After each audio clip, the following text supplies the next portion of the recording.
அஸ்ஸலாமு அலைக்கும் வரஹ்மத்துல்லாஹி வபரகாத்துஹு. இன்றைக்கி வெங்காய அடை செய்கிறது எப்படின்னு பார்க்கலாம். ஃபஸ்ட்டு அதுக்கு ஒரு பெரிய மிக்ஸி ஜார் எடுத்து பச்சரிசி 2 கப் ஆட் பண்ணிக்கிறேன்.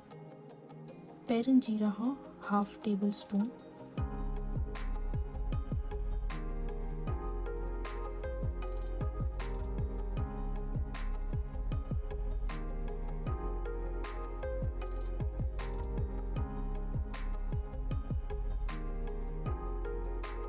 உப்பு 1/2 டேபிள் ஸ்பூன்.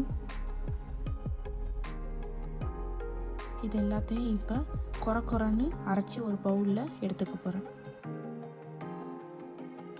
சின்ன மிக்ஸி ஜார் எடுத்து ஃபஸ்ட்டு தேங்காய் ஆட் பண்ணிக்கிறேன். வெங்காயத்தை போட்டு இப்போ இதை நல்லா அரைச்சி மாவில் சேர்த்துருவேன். ஒரு முட்டை ஆட் பண்ணுறேன். தேவைப்பட்ட தண்ணி லைட்டாக ஆட் பண்ணி நல்லா மாவை பிசைஞ்சு இந்த கன்சிஸ்டன்சிக்கு எடுத்துக்கணும்.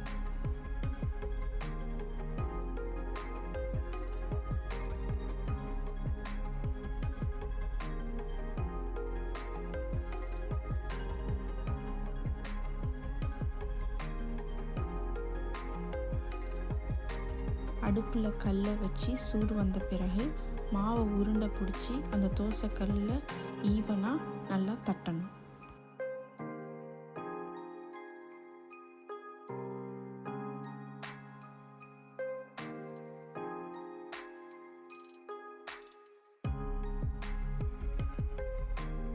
நான் நல்லெண்ணெய் ஊற்றுறேன். இதுக்கு தேங்காய் எண்ணெயை ஊற்றுவாங்க, அது ஊற்றுனா நல்லா வாசமாக இருக்கும்.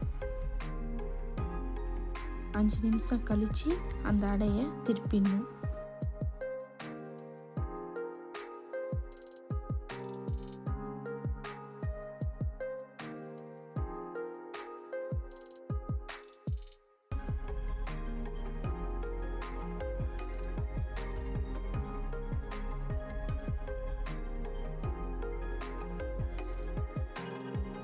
த்ரீ மினிட்ஸ் வந்ததுக்கப்புறம் பிளேட்டில் வச்சாச்சு. வெங்காய இடத்துக்கு காய்கறியானோ மீனானோ இதெல்லாம் நல்லாயிருக்கும்.